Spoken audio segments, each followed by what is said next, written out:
हमारे चैनल में आपका एक बार फिर से स्वागत है। आइए फॉलिंग इन लव के अगले एपिसोड शुरू करें। शाम के 5 बजे अरुण की फ्लाइट दिल्ली एयरपोर्ट पर लैंड कर गई थी।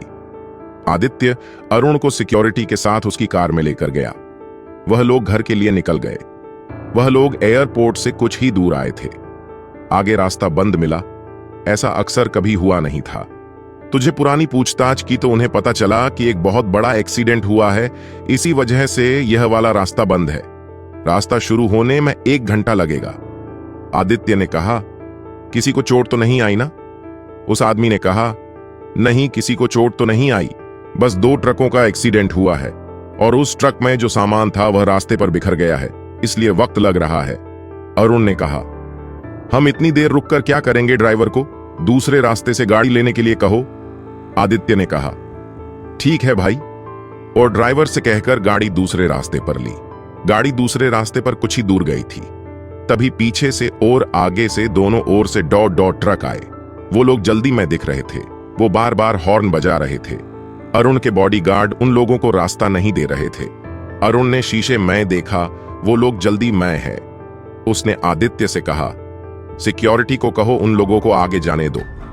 जैसे ही सिक्योरिटी को आदित्य का मैसेज मिला और लोग एक लाइन में हो गए और ट्रकों को जाने के लिए जगह दी, और ऐसा ज्यादा चौड़ा नहीं था, इसलिए एक साथ इतनी गाड़ियां रास्ते पर चल नहीं सकती थीं। प्रणाम किसे कहते हैं? गालियां अरुण को चारों ओर से घेर कर चली थीं। आदित्य के इशारे पर सीधे लाइन में हो गई और उन ट्रकों को जाने के लिए जगह बना ली। जैसे ही सिक्योरिटी का हर एक लाइन में हो गई, एक ट्रक तेजी से आगे बढ़ा और अरुण के गाड़ी के बगल में आकर चलने लगा।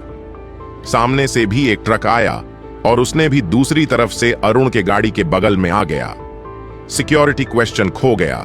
वह कुछ कर पाते, इससे पहले उन दोनों ट्रकों ने मिलकर दोनों के गाड़ी को उड़ा दिया। ट्रेनों की गाड़ी आसमान में उड़कर कुछ दूर जाकर गिर गई। सिक्योरिटी जल्दी अलर्ट हो गई।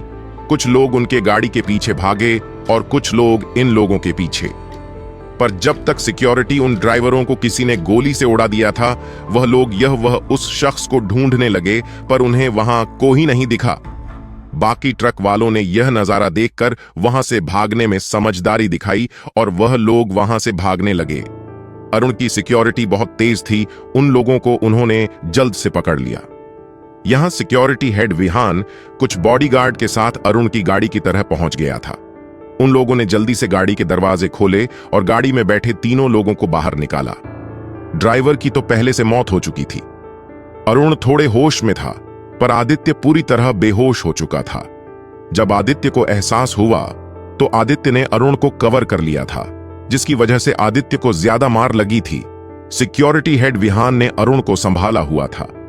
अरुण कुछ बोलने की कोशिश कर रहा था, पर वो ठीक से सुन नहीं पा रहा था, इसलिए विहान ने अपने कान अरुण के मुंह की तरफ किए, तब उसे सुनाई दिया।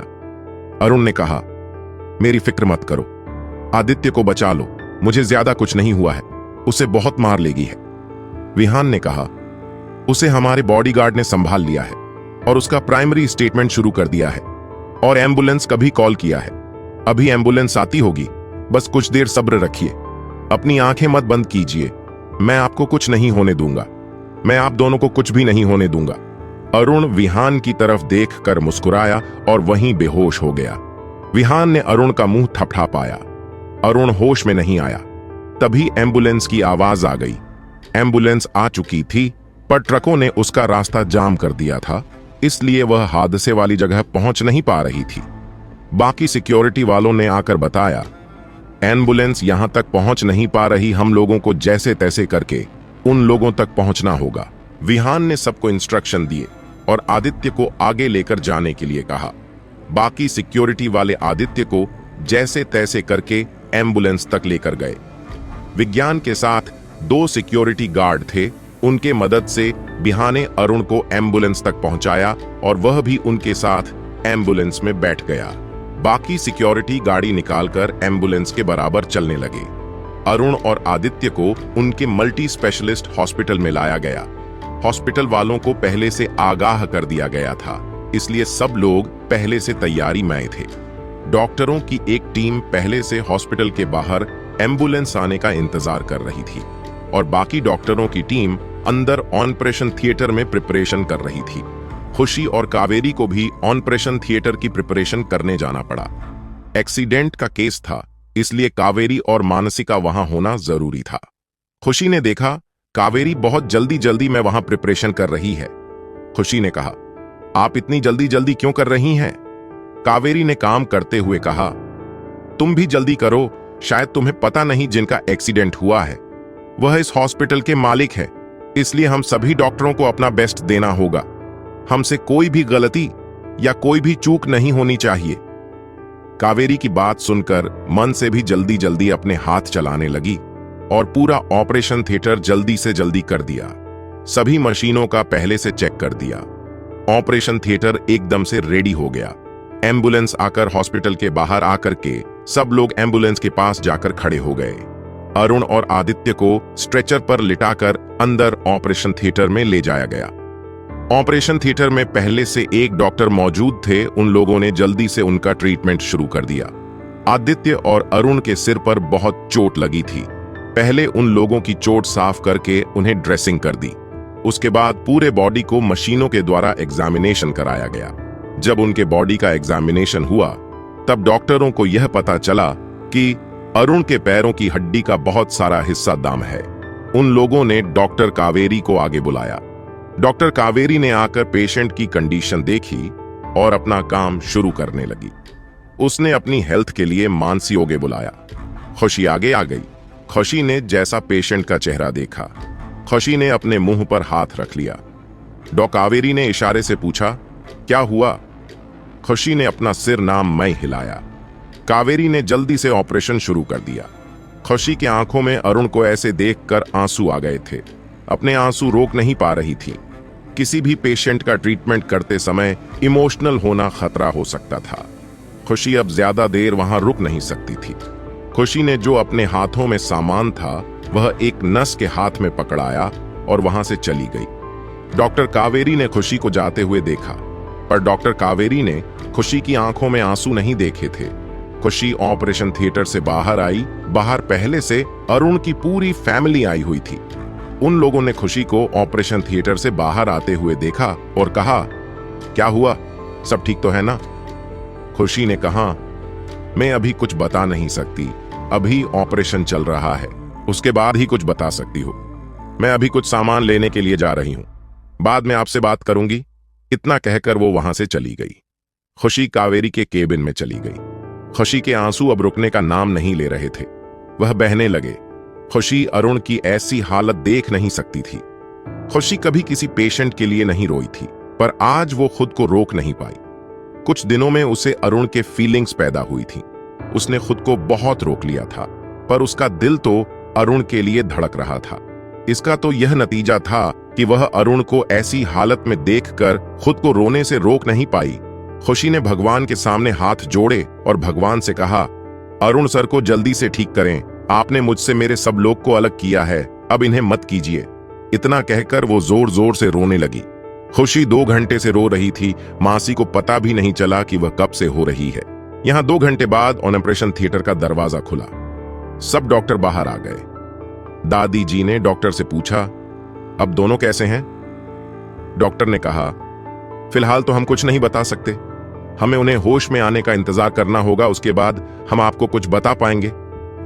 अरुण और आदित्य को आईसीयू में शिफ्ट किया गया। उसके बाद सब डॉक्टर अपने अपने केबिन में चले गए। कावेरी भी अपने केबिन में आ गई। उसने आकर देखा खुशी भगवान के सामने बैठकर रो रही है। कावेरी मानसिप के पास गई। उसने उसके कंधे पर हाथ रखा और कहा, क्या हुआ, तुम क्यों रो रही हो? खुशी कावेरी के गले लगी और जोर जोर से रोने लगी। कावेरी ने खुशी के पीठ पर हाथ फिराया और उसे शांत किया और कहा, क्या हुआ बताओ? खुशी ने कहा, मैं अरुण सर की ऐसी हालत देख नहीं सकती, उन्हें कितनी सारी चोट लगी है, वो कभी ठीक भी नहीं हो पाएंगे। मैंने उनकी चोट देखी है, मुझे भी नहीं लगता वह कभी अपने पैरों पर खड़े भी हो पाएंगे। डॉक्टर कावेरी ने खुशी को शांत किया और कहा, तुम एक डॉक्टर होकर ऐसी बात कर रही हो। खुशी ने कहा, डॉक्टर हूं इसलिए तो सच कह रही हूं। कावेरी और खुशी की बातें बाहर खड़ी दादी जी सुन रही थीं। खुशी की बातें सुनकर दादी जी की पर आंखों में आंसू आए। कावेरी की नजरें दादी जी पर गई उसने उन्हें रोते हुए देखा। वो उनके पास गए और उन्हें अपने गले से लगा लिया और कहा, मत रोइए, अरुण को कुछ नहीं होगा, वो जल्दी ठीक हो जाएगा। दादी जी ने कहा, मैंने आप लोगों की बातें सुन ली हैं, ये मेरे पोते साथ भगवान भी क्या खेल खेल रहा है। खरुशी ने कहा, मुझे भगवान पर यकीन है, वो हल्दी अरुण सर को ठीक कर देंगे, आप मत रोइए। दादी जी ने कहा, तुम उसे ठीक करने वाली थी, अगर तुम ऐसे बातें कर रही हो तो मैं कैसे शांत हो सकती हूं, तुम ही बता दो। खुशी ने अपने आंसू पोंछे और कहा, मैंने आपसे वादा किया था ना, मैं अरुण को ठीक करूंगी, मैं अपना वादा पूरा करूंगी, मैं प्रणव सर को कुछ नहीं होने दूंगी। खुशी की बात सुनकर डॉक्टर कावेरी ने कहा, क्या तुम अरुण को पहले से जानती हो?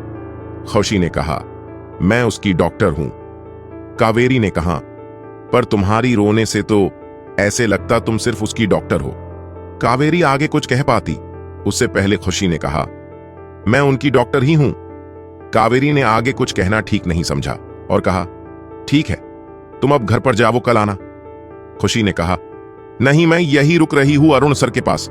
डॉ कावेरी ने कहा, नहीं तुम जाओ, मैं हूं यहां, तुम कल आ जाना। खुशी ने कहा, नहीं, मैं यही रुक रही हूं, आप जाओ, मैं हूं यहां, आप कल आना। डॉ कावेरी ने कहा, तुम श्योर हो ना यहां रुकने के लिए? खुशी ने कहा, हां आप जाइए। खुशी ने कहा, हां आप जाइए। दादी जी ने कहा, तुम जाओ बेटा, हम हैं यहां। डॉ कावेरी ने कहा, तो ठीक है, मैं चलती हूं, कल सुबह आऊंगी। सूर्यन। इतना कहकर कावेरी वहां से बाहर निकल गई। बाहर गाड़ी में डॉ आशीष कावेरी का इंतजार कर रहा था। कावेरी आकर गाड़ी में बैठ गई। कावेरी बहुत सैड लग रही थी। डॉ आशीष से रहा नहीं गया और उसने कहा, क्या हुआ, सब ठीक है ना? आदित्य और अरुण का क्या अपडेट है? डॉक्टर कावेरी ने कहा, अभी कुछ बता नहीं सकती, हम लोगों ने अपनी पूरी कोशिश की है, अब कल ही पता चलेगा क्या नतीजा है। डॉ आशीष ने कहा, मैं भगवान से प्रे करता हूं कि दोनों जल्दी ठीक हो जाए। डॉ कावेरी ने कहा, हम लोग भी भगवान से प्रे कर रहे हैं कि दोनों जल्दी से ठीक हो जाए। डॉ आशीष ने कहा, भगवान हमारी जल्दी सुन लेगा। इतना कहकर उसने गाड़ी शुरू कर दी। डॉक्टर कावेरी ने कहा, मैं आज डॉक्टर रथु से मिली, सुना है कि वह तुम्हारे साथ काम कर रही है, वैसे तुम दोनों की जम कैसी रही है? उसे तो बोलना बहुत पसंद है। आशीष ने कहा, पूरा दिन बकबक करती रहती है, मेरी सर में दर्द हो जाता है। डॉ कावेरी ने कहा, उसने तो कहा कि तुम उसे बातें करने नहीं देते। डॉ कावेरी के बात पर आशीष ने कुछ नहीं कहा। कावेरी के चेहरे पर मुस्कान आ गई। कावेरी ने कहा, मैंने उसे कहा तुम दोनों की केमिस्ट्री देखने में अच्छी होंगी, पर उसने कहा कि तुम जैसे खड़ूस के साथ कौन रिश्ता जोड़ना चाहेगा, मैं तो नहीं। आशीष ने कावेरी की तरफ गुस्से से देखा। कावेरी ने कहा, ऐसा मैं नहीं, वो कह रही थी, पर उसने झूठ नहीं कहा, पर मुझे सच में तुम दोनों की केमिस्ट्री देखने में मजा आएगा, वैसे मैं चाहती हूं कि वो मेरी भाभी बने। कावेरी इतना कहकर जल्दी से गाड़ी से उतर गई। आशीष उसे गुस्से से देख रहा था, पर जब इक्के सामने डॉ रथु का वो मुस्कुराता चेहरा आया, उसके भी चेहरे पर मुस्कान आ गई। डॉ आशीष ने खुद से कहा, डॉक्टर रथु कल हॉस्पिटल आ जाओ, मैं तुम्हें बताता हूं कि खड़ूस किसे कहते हैं। डॉ आशीष डॉक्टर कावेरी के पीछे घर में चला गया। यहां मानसी अरुण के वार्ड में गई। उसने देखा वार्ड में पहले से दादी जी थी। खुशी में जाकर अरुण को देखा। अरुण अभी तक होश में नहीं आया था। उसने अरुण के बाजू वाले बेड पर देखा। दूसरे पेड़ पर आदित्य था। आदित्य भी अभी तक होश में नहीं आया था। दादी जी के कहने पर दोनों को एक ही वार्ड में शिफ्ट किया गया था, जिससे दादी जी दोनों के साथ रह सके। मार्च में जाकर आदित्य को भी देखा। आदित्य की भी हालत नाजुक थी। खुशी दादी जी के पास गई और खुशी ने दादी जी से कहा, आप घर जाइए, मैं हूं यहां इन दोनों के पास। दादी जी ने कहा, मैं इन्हें छोड़कर कहीं नहीं जाने वाली हूं जब तक यह दोनों होश में नहीं आते, इसलिए तुम मुझे फोर्स भी मत करो। खुशी ने कहा, ठीक है, मैं आपको फोर्स नहीं करूंगी। दादी जी ने कहा, मैं जगी हूं, तब तक तुम चाहो तो सो सकती हो। खुशी ने कहा, मुझे अब तभी नींद आएगी जब ये दोनों होश में आएंगे, तब तक मुझे नहीं लगता कि मैं सो पाऊंगी। दादी जी ने कहा, ठीक है, जब तुम्हें नींद आ जाए तब तुम सो जाना, मैं हूं, वैसे ये दोनों कब तक होश में आएंगे। खुशी ने कहा, इन्हें और 2-3 घंटे में होश आ जाएगा। इतना कहकर खुशी वहीं सोफे पर बैठ गई। खुशी सुपर पर बैठकर यही सोचने लगी कि अरुण के कार का एक्सीडेंट इतनी सिक्योरिटी होते हुए भी कैसे हुआ। खुशी उठकर बाहर गई। खुशी देखा बाहर पूरे सिक्योरिटी लगा दी थी। उसने एक सिक्योरिटी गार्ड से पूछा, तुम्हारा हेड कौन है? उस गार्ड ने विहान की तरफ उंगली करते हुए कहा, विहान सर है हमारे हेड। खुशी विहान के पास गई। वह किसी से बात कर रहा था। वह एक्सीडेंट के बारे में पूछताछ कर रहा था। विहान ने खुशी को अपने पास आते हुए देखा और वह अलर्ट हो गया। खुशी विहान के पास आई और खुशी ने विहान से कहा, क्या आप अरुण सर के सिक्योरिटी हेड हैं? विहान ने अपना सिर हां में हिलाया। खुशी ने कहा, क्या आप मुझे बता सकते हैं इतनी बड़ी सिक्योरिटी होने के बाद भी प्रणव सर का एक्सीडेंट कैसे हुआ? क्या किसी ने जानबूझकर ए किया है? 11वीं विहान ने कहा, मैं आपको इसके बारे में सर की इजाजत के बिना कुछ नहीं बता सकता। बस आपको मैं यह बता सकता हूं कि यह सब कुछ किसी जानबूझकर किया है, इसलिए आप अलर्ट रहे, क्योंकि जिसने भी यह किया है वह अभी तक पकड़ा नहीं गया है। खुशी ने कहा, ठीक है, अगर तुम कुछ नहीं बताना चाहते तो मत बताओ। इतना कहकर वो वहां से चली गई। खुशी फिर से वार्ड में आ गई और आकर सोफे पर बैठ गई। नहीं देखा दादी जी दोनों के बेड के बीच में बैठी हुई है और बारी बारी दोनों को देख रही है। दादी जी की आंखों में आंसू थे। खुशी दादी जी के पास गई और उनके कंधे पर हाथ रखा और उनसे कहा, आप रो मत, ये दोनों जल्दी से ठीक हो जाएंगे, आप भगवान पर भरोसा रखिए। खुशी की बातें सुनकर दादी जी खुशी के गले लगकर रोने लगी। खुशी दादी जी को शांत करने की कोशिश कर रहे थे, तभी उनके कानों पर किसी के घर आने की आवाज पूरी। तब उन्होंने देखा आदित्य को होश आ रहा था। आदित्य कुछ कहने की कोशिश कर रहा था। दोनों उनकी उसकी तरफ गए। खुशी ने अपने कान आदित्य के मुंह के पास किए। तब उसने सुना आदित्य कह रहा था, भाई आपको कुछ नहीं होगा, मैं आपको कुछ होने नहीं दूंगा। बार बार यही बड़बड़ा रहा था। खुशी आदित्य के हाथ अपने हाथ में लिए और कहा, उन्हें कुछ नहीं हुआ है, वो ठीक है, तुम अपनी आंखें खोलो। इतना कहकर खुशी प्यार से आदित्य के सिर पर हाथ फिराने लगी। आदित्य ने धीरे धीरे अपनी आंखें खोली। उसने अपने सामने खुशी को देखा, फिर उसने दादी जी को देखा और उनसे धीमी आवाज में कहा, कहां है भाई? खुशी ने दूसरी बेड की तरफ इशारा किया और आदित्य से कहा, वो उस बेड पर सो रहे हैं। कुछ देर पहले वो तुम्हारे बारे में ही पूछ रहे थे कि तुम कब होश में आओगे। जब वो उठेंगे तब मैं उन्हें बता दूंगी कि तुम होश में आए थे। दादी जी ने अपने दोनों हाथ आदित्य के चेहरे पर रखे और आदित्य से कहा, आदि तुम कैसे हो? क्या तुम्हें ज्यादा दर्द हो रहा है? आदित्य ने बस ना में अपना सिर हिलाया। दादी जी ने कहा, अब रेस्ट कर लो, हम हैं यहां। आदित्य ने एक बार अरुण की तरफ देखा और फिर अपनी आंखें बंद करके फिर से सो गया। अब काफी रात हो चुकी थी। रात के करीब 2 बजे थे। अरुण अभी तक होश में नहीं आया था। रात के 2 बजे मानसिक को वॉशरूम जाना था, इसलिए खुशी वॉशरूम चली गई। रात के 2 बजे एक नर्स चेकअप करने के लिए आई। बॉडीगार्ड ने पहले से पूछा, उसने दिखाया और आदित्य को 2 बजे एक इंजेक्शन देना था, इसलिए बॉडीगार्ड ने उसे अंदर जाने दिया। नर्स अंदर चली गई। अंदर जाकर देखा दादी की आग लगी हुई थी और उसे वहां अरुण और आदित्य के अलावा और कोई नहीं दिखा। वो नर्स अरुण के पास चली गई। उसने एक इंजेक्शन निकाला और वह इंजेक्शन अरुण को देने वाली थी। तभी पीछे से आकर खुशी ने उसका हाथ पकड़ा। उसे पहले से ही डिटेल दी गई थी कि अरुण को कितने बजे कौन सा इंजेक्शन लगने वाला है। जब खुशी वॉशरूम से आई, खुशी ने देखा जिसके हाथ में जो इंजेक्शन देना है वह नहीं, वह तो अलग ही इंजेक्शन था। इतनी साल इस फील्ड में होने की वजह से खुशी दूर से ही इंजेक्शन को पहचान लेती थी। खुशी को कुछ गड़बड़ लगी, इसलिए खुशी भाग और उस नर्स का हाथ पकड़ लिया। कुछ बोल पाते उससे पहले मां से ने उसके हाथ से इंजेक्शन लिया और कहा, ये तुम क्या कर रही थी और कौन सा इंजेक्शन तुम इसे देने जा रही थी? नर्स खुशी के इस हरकत से थोड़ा हड़बड़ा गई। जब नर्स को पता चला कि खुशी ने इंजेक्शन पहचान लिया है, उसने वहां से भागना सही समझा। उसने खुशी को धक्का दे दिया और खिड़की से कूद गई। इस शोर से दादी जी की भी आंख खुली। दादी जी ने देखा खुशी नीचे फ्लोर पर गिरी है। खुशी ने बॉडीगार्ड को आवाज लगाई। बॉडीगार्ड आता तब तक वो नर्स भाग गई थी। विहान भी बॉडीगार्ड के पीछे अंदर आया। उसने वहां की सिचुएशन देखी और खिड़की से झांक कर देखा।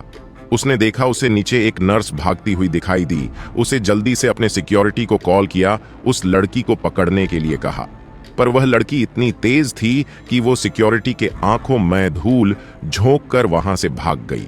विहान भी ये देखकर हैरान था, दूसरे फ्लोर से नीचे छलांग लगाकर इतनी तेजी से भागी। ये कोई आम लड़की नहीं थी और नर्स तो बिल्कुल भी नहीं। विहान ने खुशी को उठाया और देखा उसे कोई चोट तो नहीं लगी। खुशी के हाथ पर थोड़ी सी चोट लगी थी। बिहार निवास एक बैंडेज उठाया और खुशी के हाथ पर लगा दिया। विहान ने खुशी से पूछा, यहां क्या हुआ था? खुशी ने उसे वहां जो भी हुआ था उस सब कुछ डिटेल में बता दिया और उसने जो इंजेक्शन नर्स के हाथ से छीन लिया था वह भी विहान को दिया और कहा, इसकी जांच कर लो और पता लगाओ ये कौन सा इंजेक्शन है। विहान ने खुशी के हाथों से वो इंजेक्शन लिया और खुशी से कहा, मैं अभी इसे टेस्ट के लिए भेजता हूं और पता लगाता हूं यह कौन सा इंजेक्शन है, और आपका शुक्रिया जो आपने अंदर सब कुछ अच्छे से हैंडल किया और अरुण सर को बचा लिया। खदुशी ने कहा, मैं वक्त पर यहां आई इसलिए उन्हें बचा पाई। अगर मैं वक्त पर नाजी आती तो क्या होता? आपको अपने सिक्योरिटी को अच्छे से हैंडल करना चाहिए और सिक्योरिटी को भी बढ़ा दीजिए। जब तक मुजरिम पकड़ा नहीं जाता इन दोनों को उससे खतरा है। दादी जी ने कहा, जल्दी से जल्दी तुम उस लड़की को पकड़ने की कोशिश करो। वह कौन है और क्या चाहती है, मुझे जल्दी पता लगा के मुझे बताओ। विहान ने कहा, मैं पूरी कोशिश करूंगा उसे पकड़ने की, पर आप भी होशियार रहें। अभी भी प्रणाम और आदित्य सर का मुजरिम बाहर घूम रहा है। वह कैसे भी करके इन दोनों तक पहुंचने की कोशिश करेगा। हम पूरी तरह चौंकने हैं, पर आप भी चौंकने रहे। इतना कहकर विहान वहां से चला गया। विहान के जाने के बाद दादी जी खुशी के पास आई। दादी जी ने खुशी से कहा, बेटा मैं तुम्हारा शुक्रिया कैसे करूं? जो तूने आज किया है उसके बदले तुम जो चाहे मुझसे मांग सकती हो। खुशी ने कहा, मुझे आपसे कुछ नहीं चाहिए, मैं यहां हूं लल, इसलिए अरुण सर को बचाने की ड्यूटी मेरी है, इसलिए मैं उन्हें कुछ नहीं होने दे सकती और मैंने आपसे वादा भी किया है, मैं उन्हें जल्द ठीक करूंगी। दादी जी ने मानसी को गले लगाया और कहा, मुझे तुम पर पूरा भरोसा है, तुम दोनों को जरूर ठीक करोगी। इसके लिए मैं भी जब जो तुम चाहे वह मदद करूंगी। खुशी ने हमें सिर्फ लाया और उन्हें खुद से अलग किया और कहा, प्लीज आप सो जाइए, मैं हूं यहां। दादी जी ने कहा, अभी थोड़ी देर पहले जो हुआ उससे मेरी नींद उड़ चुकी है, मुझे नहीं लगता कि मुझे नींद आएगी, इसलिए तुम सो जाओ, मैं हूं यहां। खुशी ने कहा, मुझे भी नींद नहीं आ रही। इतना कहकर वो भी वहीं पास वाले सोफे पर बैठ गई। मानसी उसने जो थोड़ी देर पहले देखा था उसके कारण अब शांति से सो नहीं सकती थी। उसे डर लग रहा था कि उसकी आंख लग गई और फिर कोई आया तो वह कैसे हैंडल करेगी। इसी डर से खुशी सो नहीं पाई। अगली सुबह कुछ देर के लिए खुशी की आंख लगी थी। तभी खुशी के कानों पर आवाज पड़ी, मैं यहां क्या कर रहा हूं? ये लड़की कौन है और आदित्य को क्या हुआ है? उसके सर पर यह पट्टी क्यों लगाई हुई है? खुशी ने इस आवाज की वजह से अपनी आंखें खोलकर देखी तो उसने देखा अरुण उठकर दादी जी से सवाल कर रहा है। दीदी जी को कुछ समझ नहीं आ रहा कि उसके सवालों का क्या जवाब दे। दादी जी कुछ कह पाती उससे पहले खुशी उठकर अरुण के सामने खड़ी हुई। खुशी ने अरुण से कहा, मैं आपकी डॉक्टर हूं, आपका कल एक्सीडेंट हुआ था इसलिए आपको यहां लाया गया है। अरुण ने कहा, पर मैं तो कल कॉलेज गया था, मेरा एक्सीडेंट कैसे हो सकता है? अरुण की यह बातें सुनकर दादी जी और खुशी दोनों शॉक हो गई। खुशी ने अरुण से कहा, आज डेट कौन सी है? अरुण ने कहा, डॉक्टर होकर तुम्हें आज की डेट भी पता नहीं है। खुशी ने कहा, मैं अभी उठी हूं इसलिए मुझे याद नहीं है, प्लीज बता दो ना आज डेट क्या है। अरुण ने कहा, 12 दिसंबर 2013। अरुण के जवाब से खुशी समझ गई अरुण 10 साल पीछे चल रहा है। खुशी ने अरुण को कुछ और सवाल पूछे जिससे वह कंफर्म हो गए कि अरुण की 10 साल की याददाश्त जा चुकी है। खुशी ने वहां के हेड को बुलाया, उन्होंने अरुण का फिर से चेकअप किया और सबसे कहा, इनके 10 साल के अंदर जा चुकी है, इन्हें 10 साल में जो भी कुछ हुआ वह याद नहीं है, इसलिए ऐसी बातें कर रहे हैं, उन्हें लगता है कि अभी कॉलेज में हूं। खुशी ने उनसे बात की और कहा, इन्हें सच बताना सही रहेगा कि एक 10 साल की याददाश्त भूल गए हैं। डॉक्टर ने कहा, आप इन्हें बता सकते हैं पर कुछ ऐसी ही चीजें बता सकती हैं जिससे इन्हें खुशी मिले। अगर यह तकलीफ हो रही है उन चीजों से तो वह बातें मत बताइए। खुशी ने कहा, ठीक है। डॉ ने कहा, हम कोशिश करेंगे कि इनकी यादाश्त जल्दी वापस ला सके। खुशी ने कहा, मुझे आप लोगों पर पूरा भरोसा है। खुशी वार्ड के अंदर चली गई। खुशी ने देखा अरुण उसके दादी से झगड़ रहा है। अरुण देसी घुटने की कोशिश कर रहा था, पर उसके पैर के सर्जरी हुई थी, इसलिए दादी उसे उठने से मना कर रही थी। पर वह दादी की एक भी बात सुनने के मूड में नहीं था और वह अपने पैरों पर खड़े होने की कोशिश कर रहा था। खुशी ने आकर उसे पकड़ लिया और बेड पर जबरदस्ती लिटाया और कहा, आप लेट जाइए, ऐसी हरकत मत कीजिए, आपके पैरों पर सर्जरी हुई है। अगर आप ऐसे खड़े होंगे तो आप ठीक से चल नहीं पाएंगे, इससे आगे आपको ही दिक्कत होगी। अरुण ने कहा, पर मेरे पैरों की सर्जरी क्यों हुई है? खुशी ने कहा, आपका आते वक्त कार से एक्सीडेंट हुआ और इसके कारण आपके पैर पर मार लगी है, इसलिए आपकी सर्जरी हुई है। अरुण ने कहा, मैंने तुम्हें कितनी बार कहूं, मैं कॉलेज में था, मेरा एक्सीडेंट कैसे हो सकता है? मैंने उठकर देखा तो मैं हॉस्पिटल में था, ऐसे कैसे हो सकता है? खुशी ने अरुण को शांत करते हुए कहा, आप 21 साल के अरुण नहीं है जो कॉलेज में थे, आप 31 साल के अरुण रायजादा है जो एक बिजनेसमैन है। आप बिजनेस ट्रिप से वापस आ रहे थे, तब आपका एक्सीडेंट हुआ है। आप तो 10 साल की सारी बातें भूल चुके हैं, आपके 10 साल की मेमोरी लॉस हो चुकी है। अरुण ने कहा, तुम झूठ कह रही हो, ऐसा नहीं हो सकता, मुझे अच्छे से याद है, मैं कल कॉलेज गया था और आज हॉस्पिटल में हूं। खुशी ने उसे कैलेंडर दिखाया और कहा, देखो आज कितनी तारीख है और कौन सा साल है। अरुण ने खुशी के हाथ से कैलेंडर लिया और देखा 2023 था। अरुण ने कहा, 2023 ऐसे कैसे हो सकता है? अगर यह 2023 है तो मुझे कैसे कुछ इन सालों में हुआ वो याद नहीं। खुशी ने कहा, मैं आपको वही कहने की कोशिश कर रही हूं, आपके 10 साल की मेमोरी इस एक्सीडेंट की वजह से चली गई है, इसलिए आपको इन 10 सालों में क्या हुआ वह कुछ भी याद नहीं है। खुशी और अरुण के आवाज के शोर से आदित्य की भी नींद खुल गई। आदित्य ने देखा अरुण और खुशी कुछ बातें कर रहे हैं। आदित्य ने कहा, भाई आप ठीक है? अरुण ने कहा, मैं ठीक हूं, पर हम तो कॉलेज में थे, हम यहां क्या कर रहे हैं?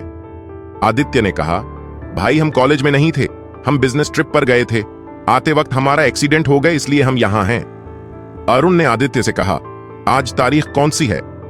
आदित्य ने कहा, आज 12 दिसंबर है। अरुण ने कहा, मैं कब से यह कह रहा हूं, आज 12 दिसंबर 2013 है, पर ये लोग मेरी सुनी नहीं रहे।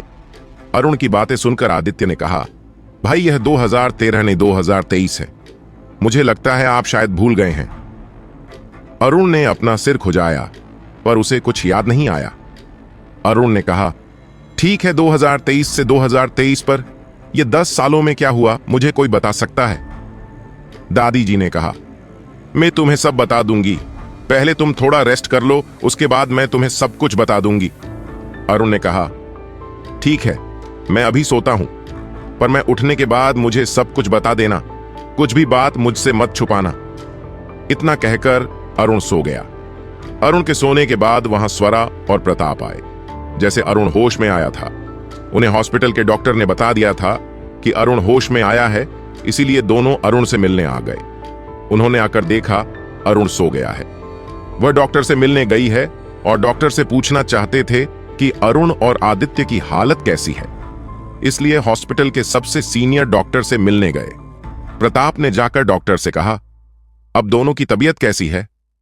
डॉक्टर ने कहा, आदित्य की तो तबीयत ठीक है, पर अरुण को पिछले 10 साल में क्या हुआ वह कुछ भी याद नहीं है।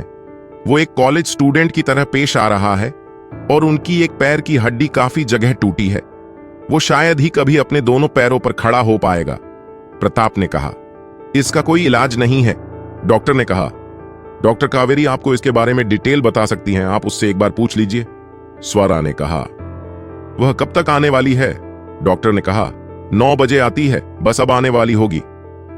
उन तीनों की बातें चल रही थीं, तभी वहां डॉक्टर कावेरी आ गई। डॉक्टर कावेरी ने सबको गुड मॉर्निंग विश किया। डॉक्टर ने उसे प्रताप और स्वरा से इंट्रोड्यूस करवाया। डॉक्टर कावेरी ने दोनों से हाथ मिलाए। प्रताप ने कहा, तो तुम हो डॉक्टर कावेरी, तुमसे मिलकर अच्छा लगा, वैसे तुम मुझे तो जानती होगी। डॉक्टर कावेरी ने कहा, आपको कौन नहीं जानता सर, आप तो इस हॉस्पिटल के मालिक हैं, भला मैं कैसे आपको भूल सकती हूं? प्रताप ने कहा, मैं अकेला ही इस हॉस्पिटल का मालिक नहीं हूं, अरुण भी इस हॉस्पिटल का बराबर का मालिक है। क्या तुम मुझे भूल गई? कावेरी ने कहा, मैं नहीं भूली हूं कि वह भी इस हॉस्पिटल का मालिक है। प्रताप ने कहा, मैं तुम्हें जो कहूंगा वह तुम करो। मुझे अरुण के ट्रीटमेंट में कोई भी रुकावट आते हुए दिखनी नहीं चाहिए। डॉक्टर कावेरी ने कहा, आप बेफिक्र हो जाइए, मैं उनका अच्छे से ट्रीटमेंट करूंगी। प्रताप ने कहा, मुझे उसे एग्जामिनेशन करना है, क्या मैं उसे एग्जामिनेशन कर सकता हूं? डॉक्टर कावेरी ने कहा, क्यों नहीं सर, आप बेशक उन्हें एग्जामिनेशन कर सकते हैं। आप भी एक डॉक्टर हैं और मैं आपको रोक नहीं सकती, आप अपना काम कर सकते हैं। कावेरी के इतने कहने के बाद प्रताप वहां से उठा और अरुण के वार्ड की तरफ चला गया। कावेरी और स्वरा भी उसके पीछे पीछे अरुण की तरफ आई। प्रताप ने जाकर अरुण को चेक करना शुरू किया। उसे रियलाइज हुआ को अरुण को सच में पैर के हड्डी में बहुत सारे डैमेज है। अरुण को चेक करने के बाद प्रताप आदित्य को चेक करने लगा। आदित्य की चोट बस भारी तरफ से थी, अंदर से आदित्य पूरी तरह स्वस्थ था। खुशी प्रताप को अरुण को चेक करते हुए देख रही थी और प्रताप क्या क्या चेक कर रहा है यह देख रही थी। प्रताप ने दोनों को अच्छे से एग्जामिनेशन किया, तब उसे डॉक्टरों की बात पर भरोसा हुआ। प्रताप को देखकर अरुण ने कहा, भाई आप यहां कब आए? मुझे घर जाना है, मुझे घर लेकर चलिए ना। प्रताप ने कहा, मैं तुम्हें घर लेने ही आया हूं, बस तुम्हें और 2 दिन यहाँ रहे हैं ना है, उसके बाद मैं तुम्हें घर लेकर जाऊंगा। और ऐसे जिद मत किया करो, अब तुम बच्चे नहीं रहे हो, अब तुम बड़े हो गए हो। अरुण ने कहा, मैं बड़ा जरूर हो गया हूं, पर आपके लिए तो मैं अभी बच्चा ही हूं ना। प्रताप ने कहा, तू मेरे लिए अभी बच्चे हो। स्वरा आगे आ गई। स्वरा ने अरुण से कहा, डार्लिंग तुम कैसे हो? मैंने तुम्हें 8 दिन बहुत मिस किया। तुमने तो कहा था तुम तो दिन में ही लौट कर आओगे, मुझे इतना क्यों वेट करवाया? सब लोग स्वरा के इस बात से चूक गए और उसकी तरफ देखने लगे। स्वरा ने कहा, आप लोग मुझे ऐसे क्यों देख रहे हो? आप लोगों को पता नहीं है हम दोनों गर्लफ्रेंड बॉयफ्रेंड हैं। दादी जी ने कहा, तुम दोनों गर्लफ्रेंड बॉयफ्रेंड कब बने और मुझे कैसे पता नहीं? स्वरा ने अपने जेब से कुछ फोटो निकाली और सबको दिखाते हुए कहा, ये देख लो, क्या आपको अभी भी लगता है हम दोनों गर्लफ्रेंड बॉयफ्रेंड नहीं हैं? स्वरा ने कुछ फोटो खुशी को भी दे दी। खुशी ने जब वह फोटो देखी, खुशी की आंखों में आंसू आ गए। उन फोटो में स्वरा और अरुण बेड पर थे, कुछ फोटो में वो दोनों किस कर रहे थे। खुशी इन फोटो को और ना ही देख सकती थी। उसने फोटो फिर से स्वरा को दे दी। स्वरा के हाथ से अरुण ने फोटो ली और उसने देखा उसमें वो और स्वरा थे। वो फोटो उसे रही थी और वो उन फोटो को पहचान गया, पर उसने कुछ रिएक्ट नहीं किया और कहा, सच में तुम मेरी गर्लफ्रेंड हो? स्वरा ने कहा, हाँ सच में मैं आपकी गर्लफ्रेंड हो, आप प्रताप से भी पूछ सकते हो। अरुण ने प्रताप की तरफ देखा। प्रताप ने भी हाँ मैं सर हिलाया। अरुण ने कहा, भाई कहां रहे हैं तो सच ही होगा, तुम मेरी गर्लफ्रेंड ही होंगी, पर मुझे कुछ याद नहीं है। कुछ जानी पहचानी लग स्वरा अरुण के पास चली गई। उसने अरुण से कहा, मैं हूं ना, मैं तुम्हें सब याद दिलवा दूंगी। इतना कहकर उसने खुशी की तरफ देखा। खुशी की आंखें नम थीं, ये देखकर स्वरा के चेहरे पर स्माइल आ गई। कावेरी ने भी खुशी को ऐसे देखा। उसे मानसी के लिए बुरा लग रहा था, पर वो कुछ नहीं कर सकती थी। अरुण ने भी कहा, ठीक है तुम मुझे याद दिलाने, मैं मेरी मदद करना, इससे मेरी याद आयाश जल्दी वापस आए। स्वरा ने कहा, क्यों नहीं। इतना कहकर उसने सबके सामने अरुण के हाथों पर किस किया। ये देखकर प्रताप को गुस्सा आया, पर उसने अपने गुस्से को दिखाया नहीं। यहां मानसी की तो हालत बहुत बुरी हो चुकी थी। वहां का माहौल देखकर कावेरी ने कहा, प्लीज आप लोग बाहर जाइए, पेशेंट को आराम करने दें। प्रताप ने भी सबसे कहा, चलो हम बाहर चलते हैं, इन दोनों को आराम करने देते हैं। इतना कहकर प्रताप सब लोगों को बाहर लेकर गया। खुशी सब लोगों के साथ वार्ड से बाहर जा रही थी, पर कावेरी ने उसे रोका और कहा, तुम यहीं रुक जाओ मेरी हेल्प करने के लिए। खुशी वही कावेरी के पास कावेरी के कहने पर उसकी हेल्प करने के लिए रुक गई। बाकी सब लोग वार्ड से बाहर गए।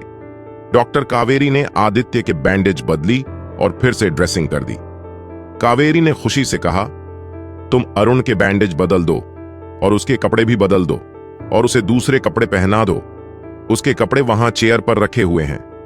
खुशी अरुण के पास गई और अरुण की ड्रेसिंग करने लगी। उसके बाद खुशी अरुण की शर्ट उतारने लगी। अरुण ने उसे रोका और कहा, तुम मेरे कपड़े मत उतारो। खुशी ने कहा, सर आपके कपड़े बहुत गंदे हो चुके हैं, इसमें से स्मेल भी आ रही है और आप कह रहे कि कपड़े मत बदलो। अरुण ने कपड़े को सूंघ कर देखा, सच में उसमें से स्मेल आ रही थी। अरुण ने कहा, कितनी गंदी स्मेल आ रही है।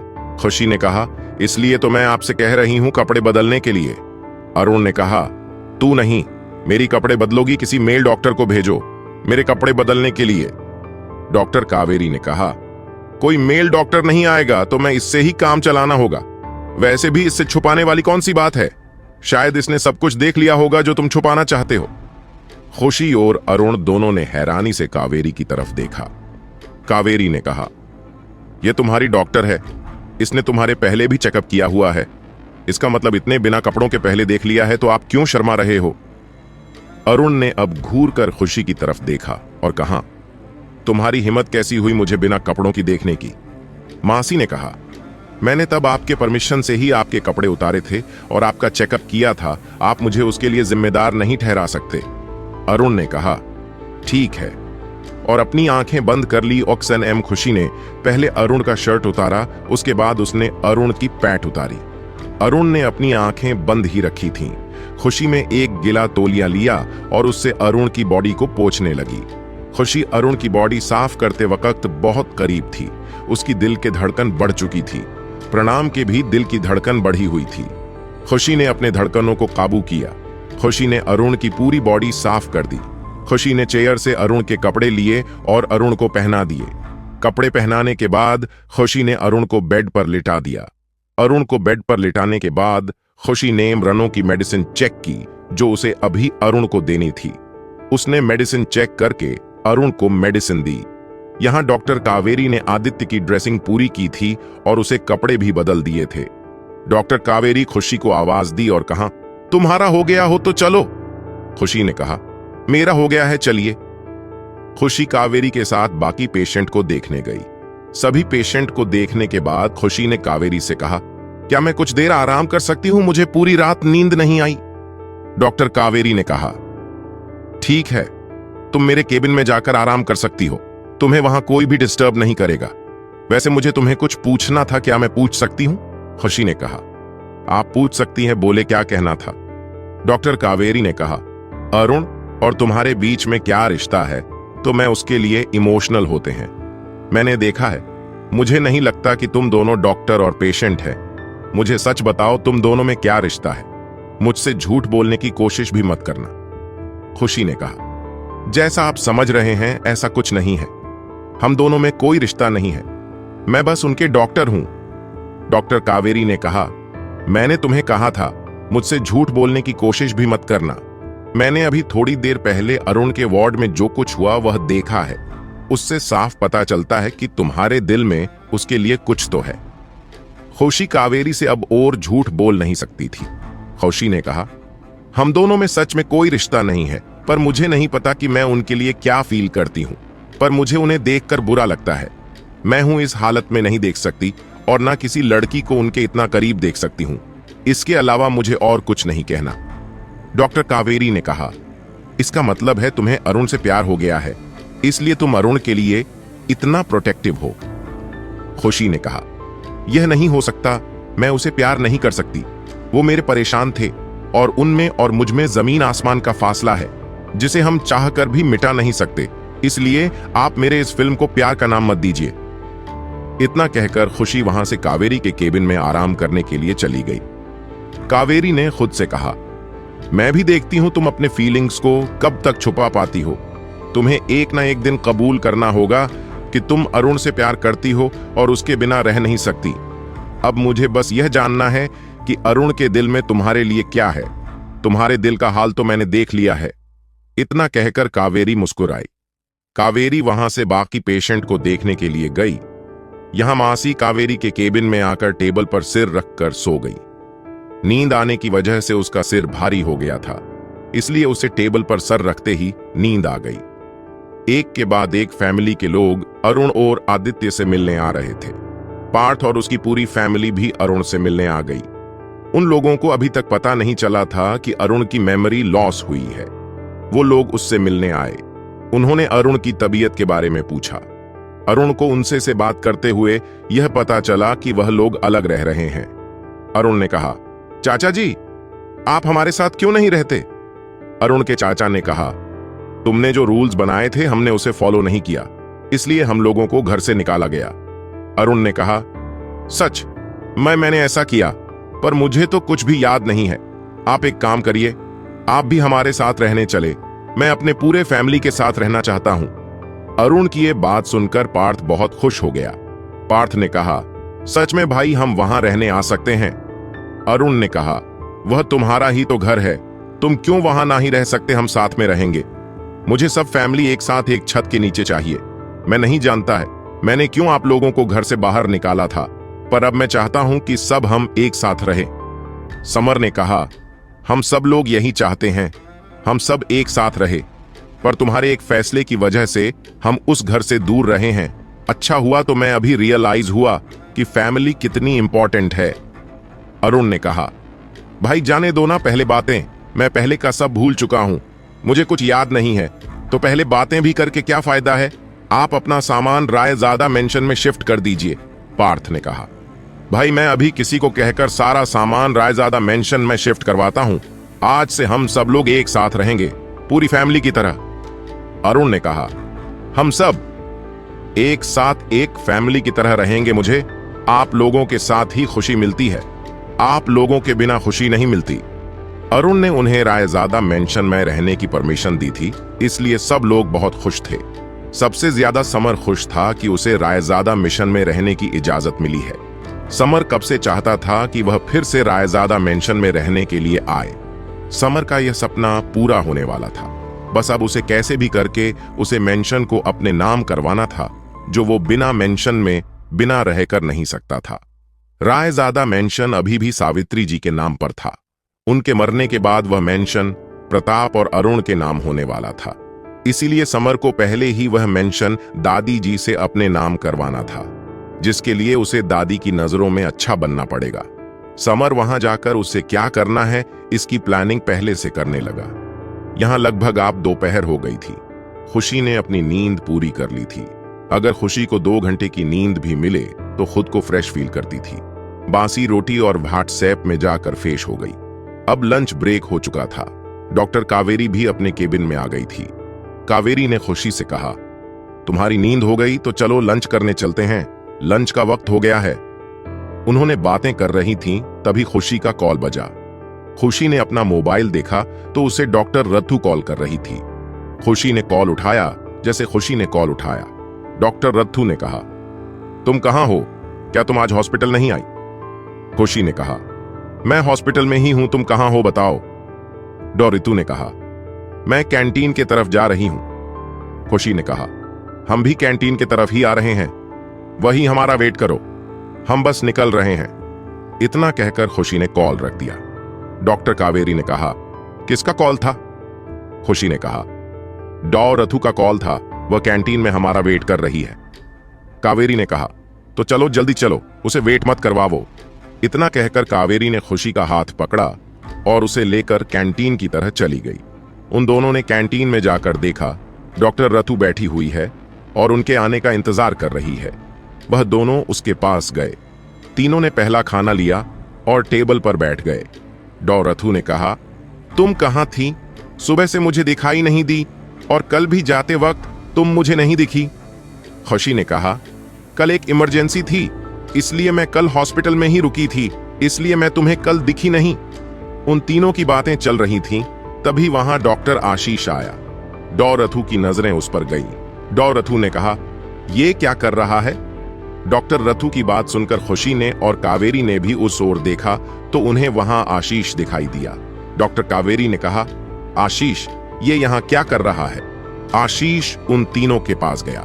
उसने अपने जेब से कुछ निकाला और डॉक्टर कावेरी के हाथ में दिया और कहा, जो तुमने मांगा था वह मैंने ला कर दिया है, इसे एक बार देख लो और एक बार फिर से सोच लेना कि तुम्हें उसके साथ क्या करना है। डॉक्टर कावेरी ने कहा, मैंने सोच लिया है और मैं वही करूंगी जो मैंने तुम्हें कहा था, और तुमने जो अपना भाई होने का फर्ज निभाया इसलिए धन्यवाद। मैं तुम्हारा एहसान कभी नहीं भूलूंगी। डॉ आशीष ने कहा, इसमें एहसान किस बात का, मैं तुम्हारा भाई हूं और जितना मुझसे हो सकता है उतना मैं तुम्हारे लिए करूंगा। इतना कहकर वो वहां से चला गया। खुशी और डॉक्टर रथु उन दोनों की बातें सुनकर पर एक दूसरे का चेहरा देख रहे थे। उन दोनों को पता नहीं था कि यह दोनों भाई बहन हैं। डॉ रितु ने डॉ आशीष के बारे में डॉक्टर कावेरी से बहुत कुछ बातें कही थीं। डॉ रथु को अपने बातों पर पछतावा हो रहा था। डॉ आशीष के जाने के बाद खुशी ने डॉक्टर कावेरी से कहा, क्या डॉक्टर आशीष हमारा भाई है? डॉक्टर कावेरी ने कहा, हां, मेरा वो चचेरा भाई है। डॉक्टर रथु ने कहा, आपने मुझे पहले क्यों नहीं बताया कि वह आपके भाई हैं? मैं उनके बारे में इतना भला बुरा नहीं कहती। मैंने उनके बारे में जो भला बुरा कहा, इसलिए मैं आपसे माफी मांगती हूं। प्लीज आप उन्हें कुछ भी मत बताइए। डॉक्टर कावेरी ने कहा, इसमें माफी मांगने वाली कोई बात नहीं है। वो है ऐसा और फिक्र मत करो, मैंने उसे कुछ नहीं बताया और नहीं कुछ बताने वाली हूं। डॉक्टर रथु ने कहा, थैंक यू। डॉक्टर कावेरी ने कहा, तुम्हारे थैंक यू की जरूरत नहीं है, बस किसी दिन ट्रीट दे देना, उसमें मैं खुश हो जाऊंगी। डॉक्टर रथु ने कहा, चलेगा, जब आप कहेंगे तब मैं आपको ट्रीट दे दूंगी। उन तीनों ने अपना अपना लंच खत्म किया। डॉक्टर कावेरी बातें कर रहे थे पर खुशी चुपचाप अपना लंच खा रही थी। रथु और डॉक्टर डॉ रथु ने खुशी से कहा, तुम्हें क्या हुआ, तुम इतना गुमसुम क्यों हो? खुशी ने कुछ नहीं कहा। खुशी वैसे चुपचाप खाना खाने लगी। डॉक्टर कावेरी ने कहा, ओ, यहां जिस पर शक के इलाज के लिए आए हैं, उसी पेशेंट का कल एक्सीडेंट हुआ है, इसी वजह से उसका मुंह उतरा हुआ है। डॉक्टर रथु ने खुशी से कहा, वो जल्दी ठीक हो जाएंगे, तुम फिक्र मत करो। डॉ रथु की बात सुनकर मानसी ने अपना सिर हाँ में हिलाया। वह तीनों खाना खाकर वहां से अपने अपने काम पर गए। खुशी और डॉक्टर कावेरी अरुण और आदित्य को देखने गए। अरुण और आदित्य के मेडिसिन का वक्त हो गया था, उन्हें मेडिसिन देनी थी। डॉक्टर कावेरी और खुशी अरुण के वार्ड में आ गए। उन्होंने देखा अंदर दादी जी उन दोनों के पास ही बैठी हुई थी। अरुण और आदित्य सो रहे थे। खुशी और कावेरी की आहट से वो दोनों उठ गए। कावेरी ने दोनों को कहा, तुम उठ गए, अब कैसी है तुम्हारी तबीयत, दर्द हो रहा है या नहीं?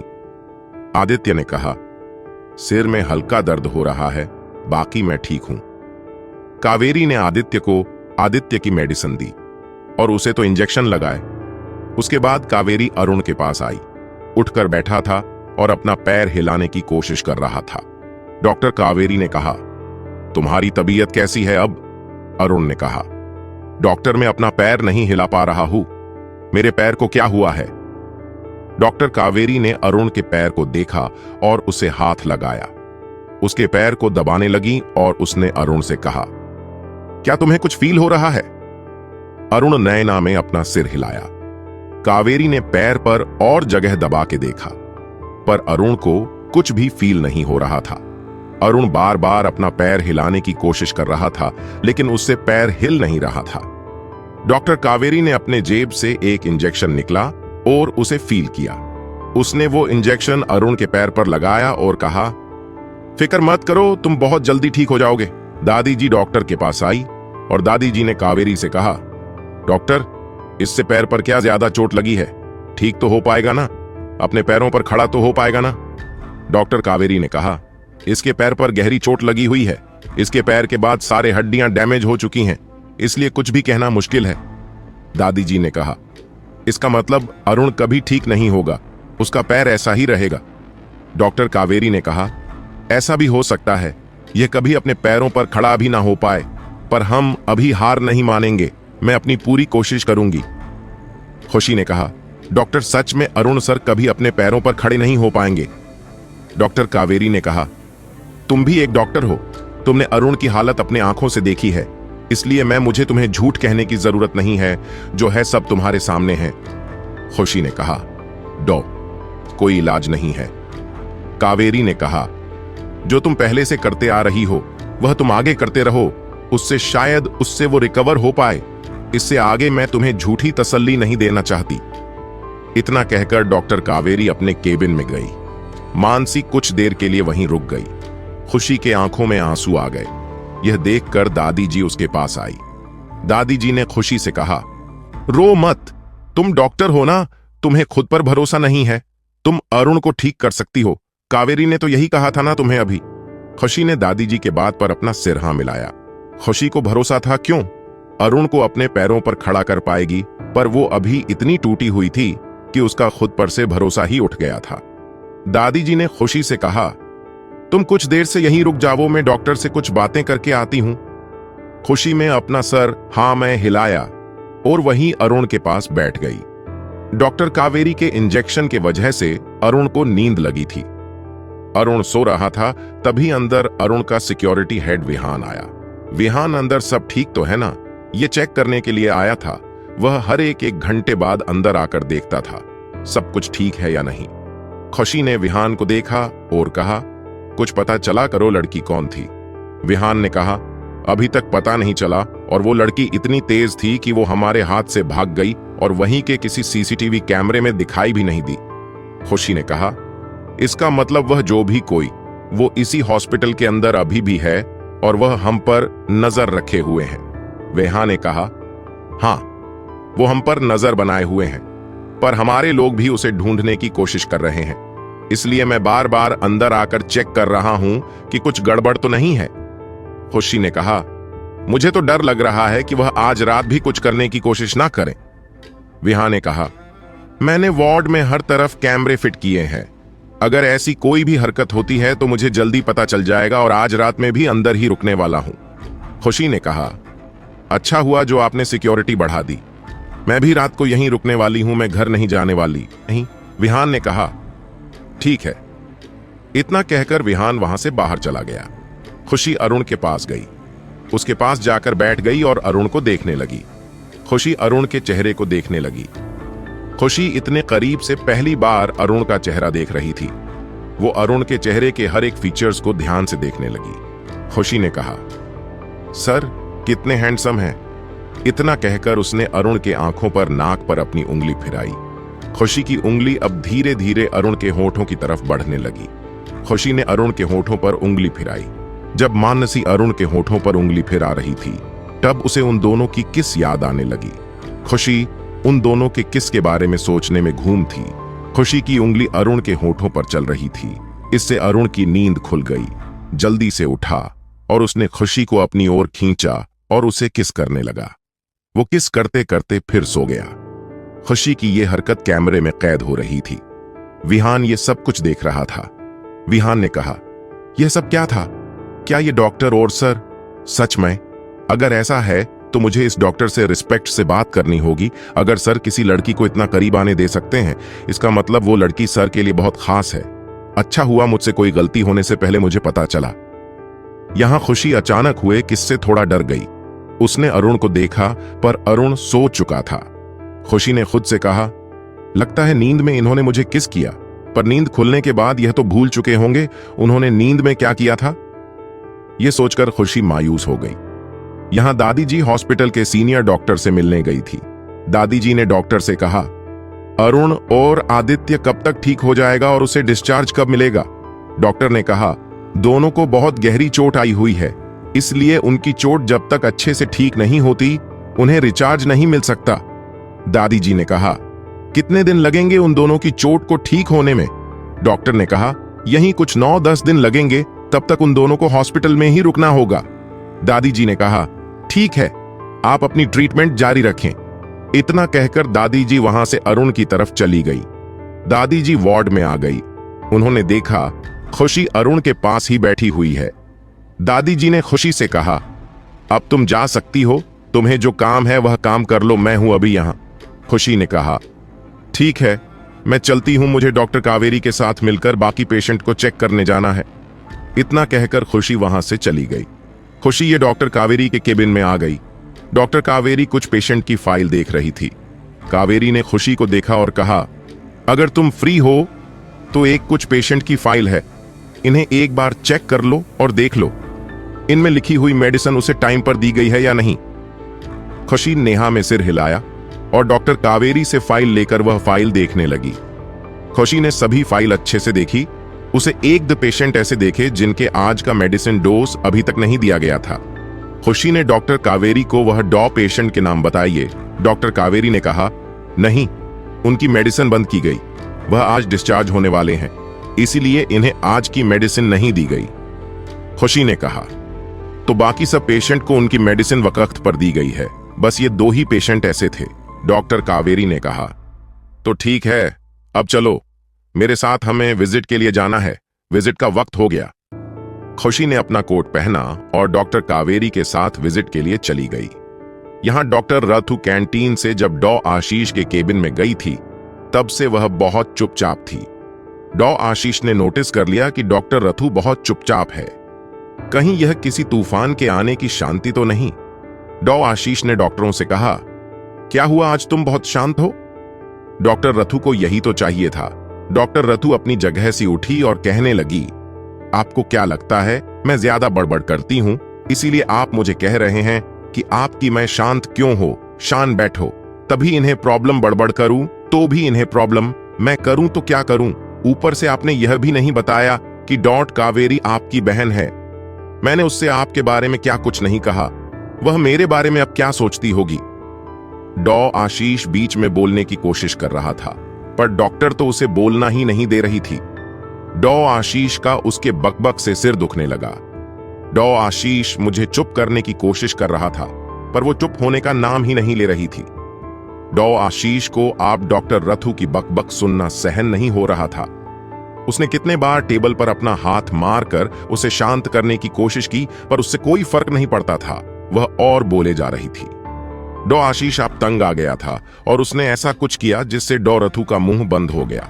डॉक्टर आशीष ने सीधा उसे खींचा और उसके होठों पर अपने ओंठ रखे और उसका मुंह बंद कर दिया। डॉ आशीष के ऐसे करने से डॉक्टर रथु शॉक हो गई। उसने डॉक्टर आशीष को धक्का दे दिया और अपने मुंह पर हाथ रख लिया। डॉ रथु ने कहा, यह आप क्या कर रहे हैं? डॉ आशीष ने कहा, तुम्हें चुप करने की कोशिश कब से बक बक बक बक बक करती जा रही हो, मेरे पास कोई और रास्ता छोड़ा था तूने। डॉ रथु ने कहा, आप मुंह से भी कह सकते थे, यह सब करने की जरूरत नहीं थी। डॉ आशीष ने कहा, मैंने कितनी बार तुम्हें चुप करने के लिए कहा था, पर तुम मुझे बोलने कहां दे रही थी? मैंने कितनी बार आवाज करके तुम्हें चुप करने की कोशिश की, तो तू बोले जा रही थी, बोले जा रही थी, चुप होने का नाम ही नहीं ले रही थी। तब मेरे पास यही एक रास्ता बचा था। डॉक्टर रथु ने कहा, अगली बार ऐसी करने की कोशिश भी मत करना। डॉ आशीष ने कहा, अगर तुम सुधारी नहीं तो मैं कुछ कह नहीं सकता, वैसे तुम्हें चुप करने का अच्छा आइडिया है। अब देखो आगे तुम्हें क्या करना है, बक बक करनी है या मेरे साथ काम करना है? डॉ रथु चुप हो गई और अपना काम करने लगी। डॉ आशीष बार बार यह सोच रहा था कि उसने ऐसा कदम क्यों उठाया। उसने सीधे उसे जाकर किस क्यों किया, पर उसने अपने ख्यालों को झटका और अपना काम करने लगा। से देखते देखते शाम हो गई। खुशी की हॉस्पिटल से छुट्टी हो गई। खुशी अरुण के वार्ड में गई। आदित्य और अरुण दोनों सो रहे थे। खुशी ने घर खुद के लिए कपड़े मंगवाए थे, वहां जी यहीं रुकने वाली थी इसलिए। उसके बाद इमरजेंसी के लिए एक एक जोड़ी कपड़े उसने अपने लॉकर में रखे थे, उसने आज पहन लिए थे। खुशी ने वार्ड में जाकर अपने कपड़े लिए और बाथरूम में जाकर उसे चेंज करके आई। उसने बाहर आकर देखा, बाहर डॉक्टर कावेरी अरुण और आदित्य को इंजेक्शन देने आई थी। खुशी ने कहा, डॉक्टर आप अभी तक नहीं गई? डॉक्टर कावेरी ने कहा, नहीं मैं नाइट शिफ्ट के लिए रुक रही हूं, तुम मेरा एक काम करोगी? खुशी ने कहा, आप ऐसा क्यों कह रहे हो, आप बिंदास मुझे कह सकती हैं। डॉक्टर कावेरी ने कहा, तुम्हारा हॉस्पिटल का टाइम खत्म हो गया, इसलिए मैं तुम्हें कोई भी काम नहीं बता सकती, इसलिए मैंने तुम्हें रिक्वेस्ट की। खुशी ने कहा, क्या काम है, बोलिए मैं करूंगी। डॉक्टर कावेरी ने कहा, मुझे मेरा सर थोड़ा भारी लग रहा है, क्या तुम कैंटीन से मेरे लिए कॉफी लाओगी और अपने लिए भी एक कॉफी आते वक्त लेकर आना, हम यहीं बैठकर दोनों कॉफी पिएंगे। मासी ने कहा, ठीक है, आप तब तक अपना काम करिए, मैं आपके लिए और मेरे लिए दोनों के लिए कॉफी लेकर आती हूं। इतना इतना कहकर खुशी वहां से कैंटीन के लिए निकल गई। डॉक्टर कावेरी ने खुशी के जाने के बाद आदित्य को इंजेक्शन लगाया। आदित्य अभी भी सो रहा था। डॉक्टर कावेरी ने आदित्य की ड्रिप चेंज कर दी। कावेरी को वहां देखकर दादी जी ने कहा, तुम कब तक हो यहां? कावेरी ने कहा, मैं नाइट शिफ्ट के लिए रुकी हुई हो, बोलिए क्या काम था आपको? दादी जी ने कहा, मैं अरुण और आदित्य के लिए अपने हाथों से खिचड़ी बनाना चाहती हूं, अपने हाथों से, क्या तुम थोड़ी देर रुक सकती हो? डॉक्टर कावेरी ने कहा, आप जाकर कैंटीन के किचन में बना लीजिए, तब तक मैं हूं यहां। डॉक्टर कावेरी के इतने कहने के बाद दादी जी वहां से हूं कैंटीन की तरफ चली गई। आदित्य की ड्रिप चेंज करने के बाद कावेरी अरुण के पास गई। अरुण अपने बेड पर लेटा हुआ था। डॉक्टर कावेरी ने अरुण से कहा, अब कैसी है तुम्हारी तबीयत, कुछ ठीक लग रहा है? अरुण ने कहा, ना ही डॉक्टर, कुछ ठीक नहीं लग रहा। डॉक्टर कावेरी ने अरुण के पैर चेक किया और पैर को दबाया, पर अरुण ने कोई भी रिस्पांस नहीं दिया। डॉक्टर कावेरी ने कहा, अब तुम अपना पैर हिला सकते हो। अरुण ने कहा, नहीं, मैं कब से कोशिश कर रहा हूं पर मैं अपना पैर जगह से हिला भी नहीं पा रहा हूं। डॉक्टर कावेरी ने अरुण के पैरों पर और दबाव देना शुरू कर दिया। अरुण के चेहरे पर कोई भी रिएक्शन नहीं था। अरुण ने कहा, डॉक्टर, ये आप क्या कर रही हैं? क्या आपका इरादा है मेरा पैर और भी तोड़ने का? डॉक्टर कावेरी ने कहा, अभी डॉक्टर की रट लगाना बंद कर दो। मुझे पता है तुम ठीक हो। तुम्हें मेरे सामने एक्टिंग करने की जरूरत नहीं है, मैं तुम्हें अच्छे से जानती हूं। अरुण ने कहा, ये क्या कर रहे हैं आप डॉक्टर, मेरे को समझ में नहीं आ रहा। कावेरी ने कहा, मैंने जो तुम्हें दोपहर को इंजेक्शन दिया था, उस इंजेक्शन में इतना पावर है कि वो मरते हुए इंसान को भी कुछ घंटों में फिर से पहले की तरह कर देता है। इससे पहले जिसे भी ये इंजेक्शन दिया है उस पर यह कान किया है, इसलिए मुझसे झूठ बोलने की कोशिश भी मत करना। अरुण मुस्कुराया। अरुण ने कहा, मुझे जहां तक पता है तुमने वह मेडिसिन अपने स्टडी के लिए रखी थी और वो आखिरी मेडिसिन थी तुम्हारे पास। तुम्हें वह मेडिसिन मुझे नहीं देनी चाहिए थी। डॉक्टर कावेरी में कहा, मैंने तुम्हारे सर्जरी की है, मुझे पता है तुम्हारे पैर की हालत कैसी थी। अगर तुम दुनिया के कितने भी बड़े डॉक्टर बुलाते तो भी तुम कभी अपने पैरों पर खड़े नहीं हो पाते। तुमने जो मेरे लिए किया है उसके बदले ये कुछ नहीं है। अगर तुम किसी दिन मेरी जान भी मांगोगे वो भी मैं देने के लिए तैयार हूं। अरुण ने कहा, तुम्हारे जान देने इतना बड़ा एहसान नहीं किया मैंने। डॉक्टर कावेरी ने कहा, पर तूने जो किया है वह मेरे लिए बहुत है, इसलिए मैंने यह मेडिसिन तुम्हें दी। अरुण ने कहा, पर अब तुम इस पर रिसर्च कैसे करोगी? डॉक्टर कावेरी ने कहा, यह एक ही मेडिसिन नहीं है, ऐसी एक और मेडिसिन है, पर वह इस वक्त कहां है मुझे पता नहीं। अगर वह मुझे मिल जाए तो मैं अपने रिसर्च आगे कर सकती हूं। अरुण ने कहा, उस मेडिसिन के बारे में तुम्हारे पास कुछ क्लू है जिससे वह तुम उसे ढूंढ सकती हो? डॉक्टर कावेरी ने कहा, मैं थोड़ा बहुत जानती हूं। वह मेडिसिन अभी इसी शहर में है। मेरे परदादा ने उनके भतीजे को एक दवाई दी थी और एक मेरी मां को दी थी, जो मेरी मां ने मरते वक्त मेरे हाथों में दे दी थी। इतना गाकर कावेरी की आंखों में आंसू आए। अरुण ने कहा, मुझे माफ कर देना, मैं तुम लोगों को बचा पाया पर तुम्हारी मां को नहीं बचा पाया। अगर मैं उन्हें भी सही वक्त पर हॉस्पिटल लेकर पहुंचता तो वह शायद बच जाती है। डॉक्टर कावेरी ने कहा, उसमें तुम्हारी कोई गलती नहीं है। तुमने हर तरफ से हम लोगों को बचाने की कोशिश की थी, इसलिए मैं तुम्हें कुछ नहीं कहती। शायद मां के नसीब में उतना ही वक्त लिखा था, इसलिए वह तब बच नहीं पाई। इसलिए तो मेरी मां के मरने का जिम्मेदार खुद को मत ठहराओ। अरुण ने कहा, ठीक है, नहीं मानूंगा खुद को जिम्मेदार, पर तुम मेरी ठीक होने के बाद किसी से नहीं बताओगी। मुझे उस शख्स को ढूंढना है जिसने मुझे और आदित्य को मारने की कोशिश की है। वो शख्स मेरे फैमिली में से कोई है, इसलिए तब तक तो इस सच को छुपा कर रखो, बाकी सब मैं हैंडल कर लूंगा।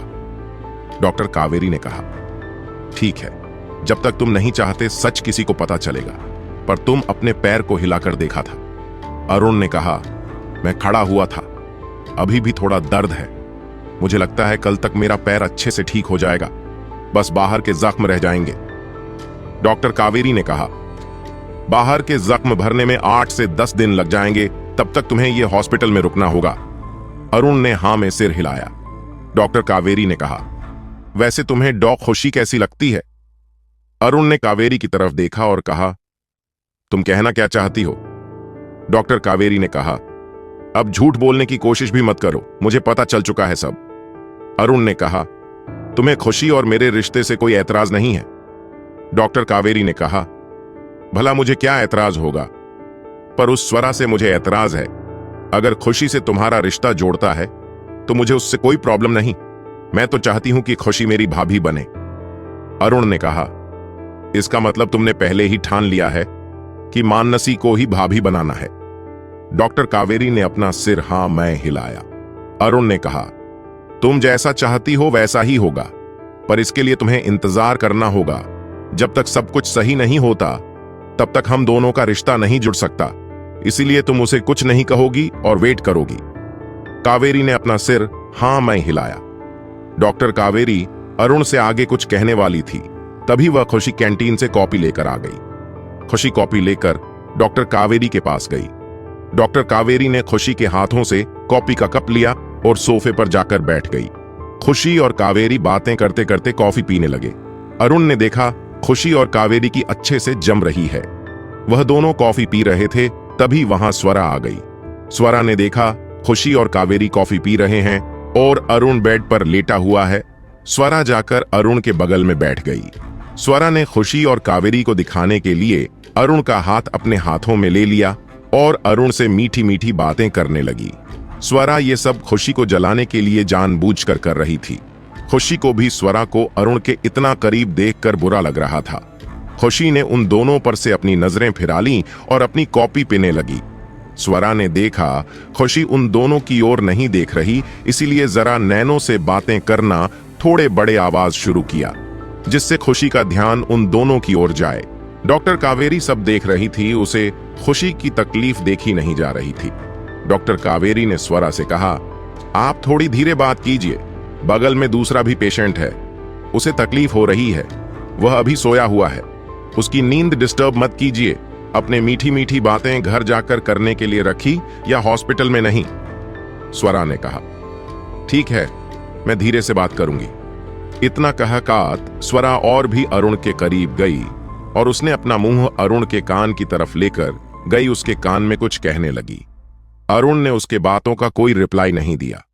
खुशी को यह सब देखा नहीं जा रहा था। खुशी ने कावेरी से कहा, हमें लगता है हमें बाहर जाकर कॉफी पीने चाहिए, हम लोगों को डिस्टर्ब कर रहे हैं। इतना कहकर वो वहां से उठी और बाहर लॉबी में आकर अपना कॉफी का कप लेकर बैठ गई। कावेरी भी उसके पीछे बाहर आई और वह भी उसके बगल में बैठ गई।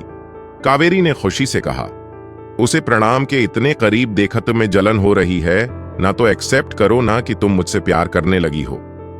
खुशी ने कहा, नहीं, मैं उसे प्यार नहीं करती और ना कभी करना चाहती हूं।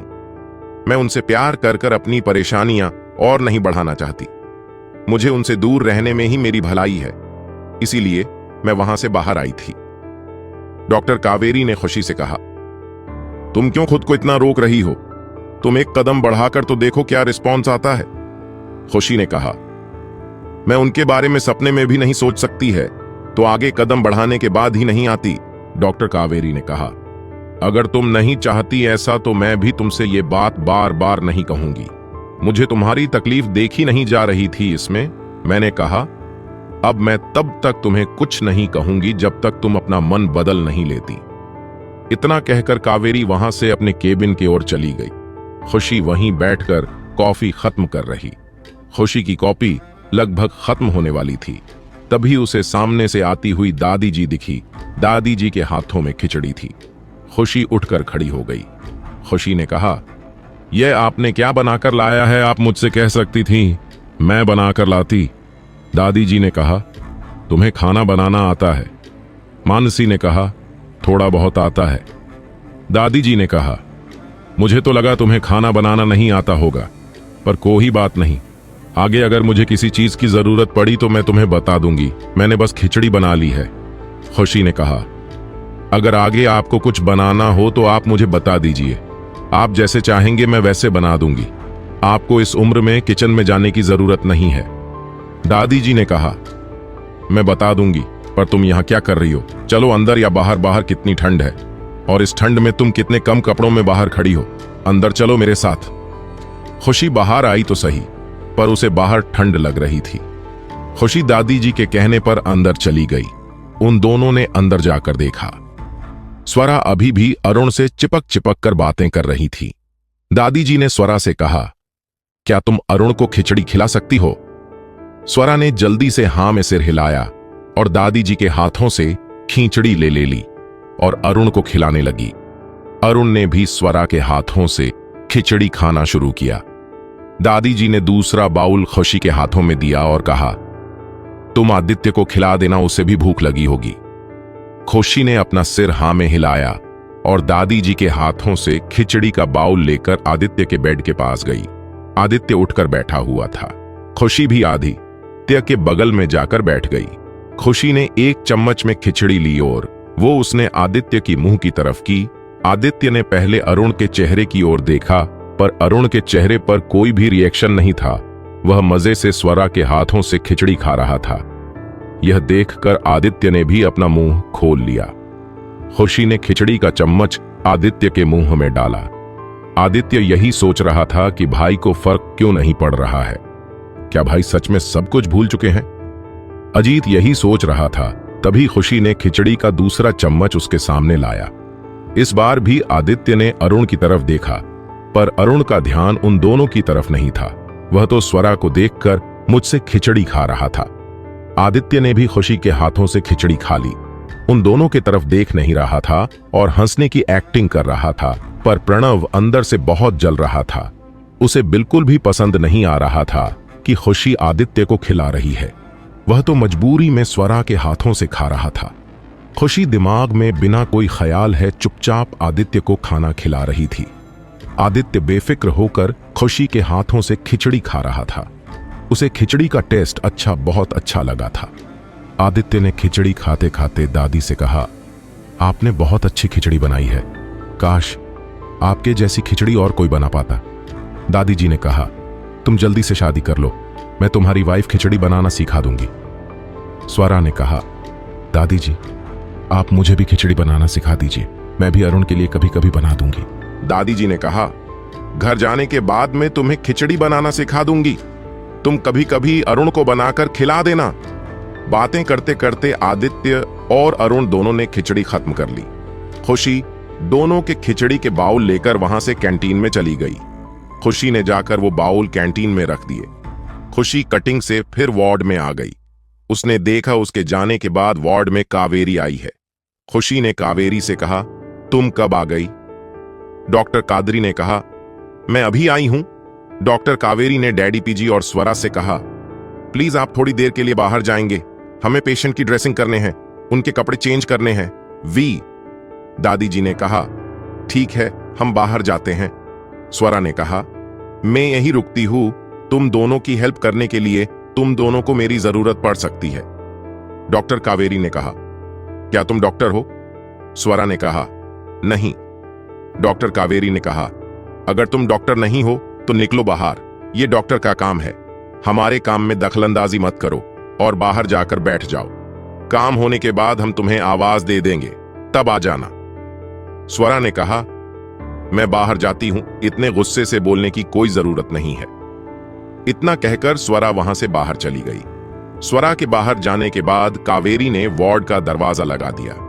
कावेरी को स्वरा के बातों पर भरोसा नहीं था। अगर वह अंदर आ गई तो इसलिए कावेरी ने वार्ड का दरवाजा ही बंद कर दिया। दरवाजा बंद करने के बाद कावेरी ने खुशी से कहा, तुम अरुण की ड्रेसिंग करके उसके कपड़े चेंज कर लो, तब तक मैं आदित्य की ड्रेसिंग करके उसके कपड़े चेंज कर देती हूं। खुशी ने हां में सिर हिलाया और अरुण के बेड की तरफ चली गई। कावेरी ने उन दोनों के बीच का पर्दा लगा दिया। खुशी ने अरुण की ड्रेसिंग करना शुरू कर दिया। ड्रेसिंग करने के बाद खुशी ने अरुण के कपड़े चेंज करने के लिए उसके कपड़े उतारे। खुशी ने पहले अरुण की शर्ट उतारी। एक साफ कपड़े को पानी में डुबाकर उसके बदन को पोंछने लगी। खुशी ने अरुण के पूरे बॉडी को साफ कर दिया। उसके बाद खुशी ने अरुण का मुंह पूछा और उसे कपड़े पहनाए। खुशी जब अरुण के इतने पास गई थी, खुशी के दिल की धड़कन बढ़ चुकी थी।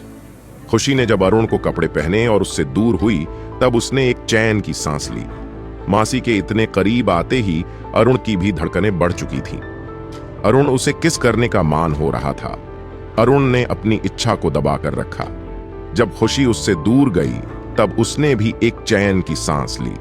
उसने खुद से कहा, मुझे इससे दूर रहना होगा, नहीं तो पूरे प्लान पर पानी फिर जाएगा। इसके करीब आते ही मैं खुद को रोक नहीं पाता। मुझे कुछ ऐसा करना होगा जिससे मुझसे दूर रहें। इसका मुझसे कुछ दिन दूर रहना ही इसके लिए सही होगा, नहीं तो इसके भी जान को खतरा हो जाएगा। जब तक मेरा मुजरिम पकड़ नहीं जाता, तब तुम मुझे कैसे भी करके इसे खुद से दूर ही रखना होगा। उन्होंने कुत्ते ठान लिया था कि वह खुशी को खुद से दूर रखेगा। अरुण ने खुशी से कहा, कल से तुम मेरे कपड़े चेंज मत करना, किसी और को कह देना। मैं तुम्हारे हाथ से कपड़े चेंज नहीं करना चाहता, और तू मेरे करीब आने की ज्यादा कोशिश भी मत करना। मुझे तुम्हारा करीब आना मुझे अच्छा नहीं लगता, मुझे घुटन सी होती है। प्रणाम। कैसी बातें सुनकर खुशी की आंखों से आंसू आए मासी ने कहा, ठीक है, मैं आपके कपड़े पर भी चेंज करूंगी, किसी और को चेंज करने के लिए कह दे दूंगी। इतना कहकर वो वहां से बाहर चली गई। खुशी की आंखों में आंसू थे। खुशी बाहर आ गई। बाहर पहले से स्वरा थी। स्वरा ने खुशी से कहा, अगर तुम्हारा हो गया हो तो क्या मैं अंदर जा सकती हूं? खुशी ने बस हां में अपना सिर हिलाया और वहां से चली गई। खुशी रोकर अपना मन हल्का करना चाहती थी। यहां डॉक्टर कावेरी ने आदित्य की ड्रेसिंग चेंज कर ली थी। उसे बस आदित्य के कपड़े चेंज करने थे। डॉक्टर कावेरी ने आदित्य की शर्ट उतारी, अनकंफर्टेबल लग रहा था। इससे पहले उसकी किसी लड़की ने ऐसी शर्ट नहीं उतरी थी, या किसी लड़के ने उसे अभी तक बिना कपड़ों के नहीं देखा था। इसी वजह से आदित्य को बहुत शर्म भी आ रही थी। पर वो क्या करता, उसके हाथ में फ्रैक्चर था, वह खुद तो यह सब कर नहीं सकता था। इसलिए उसे डॉक्टर कावेरी को ऐसा करने देना है बेटर लग रहा था। जैसे ही डॉक्टर कावेरी ने आदित्य की शर्ट उतारी, आदित्य ने अपनी आंखें बंद कर ली। कावेरी है देखकर मुस्कुराई। कावेरी ने एक साफ तौलिया लिया और उससे पानी में भिगोकर आदित्य के बॉडी को पोंछने लगी। डॉक्टर कावेरी के नर्म हाथ आदित्य के बॉडी पर चल रहे थे। आदित्य अपने बॉडी में कुछ अलग एहसास महसूस कर रहा था। कावेरी ने आदित्य के पूरे बॉडी को अच्छे से साफ किया और उसे कपड़े पहना दिए। कावेरी आदित्य को कपड़े पहनाकर पलटी थी कि उसका पैर उसने नीचे रखे बैग में अटक गया। वो कुछ समझ पाती उससे पहले वो आदित्य के ऊपर गिर गई। कावेरी और आदित्य का चेहरा बहुत करीब था। उन दोनों के होठों में बस 1 इंच का फासला था। आदित्य को कावेरी को अपने इतने करीब देखकर रहा नहीं जा रहा था। उसके दिल की धड़कन बढ़ चुकी थी। उसने अपना एक हाथ कावेरी के सर को लगाया और वो कुछ कर पाती उससे पहले उसने अपने दोनों होठों कावेरी के होठों पर रख दिए। कावेरी ने खुद को छुड़ाने की कोशिश नहीं की। कावेरी भी मानो आदित्य के किस में खो गई। उन्हें किस करते हुए बस कुछ सेकंड ही हुए थे कि उन्हें किसी के गिरने की आवाज आई। वो दोनों उस आवाज से होश में आए और कावेरी जल्दी से आदित्य के ऊपर से बाजू हट गई और देखने लगी आखिर कौन गिरा। डॉक्टर कावेरी ने पर्दा हटा के देखा। उसे सामने स्वरा नीचे फ्लोर पर गिरी हुई दिखाई दी। डॉक्टर कावेरी भागकर उसके पास गई और उसे फिर से उठाया। अरुण स्वरा की तरफ गुस्से से देख रहा था। स्वरा जब अंदर आई, अरुण ने अपनी आंखें बंद कर ली थीं। स्वरा ने भी उसकी आंखें बंद होने का फायदा उठाया और उसके पास जाकर उसे किस करने वाली थी, पर उससे पहले अरुण ने अपना हाथ ऊपर उठाया उसे रोकने के लिए। पर अरुण का मुंह इतना फस्ट था कि उसे संभालने का मौका नहीं मिला और वो नीचे गिर गई। स्वरा की इस हरकत की वजह से अरुण से आंखें मुलाने की हिम्मत भी नहीं हो रही थी। जब उसे कावेरी ने उठाया और देखा तो उसके पैर में मोच आ गई थी।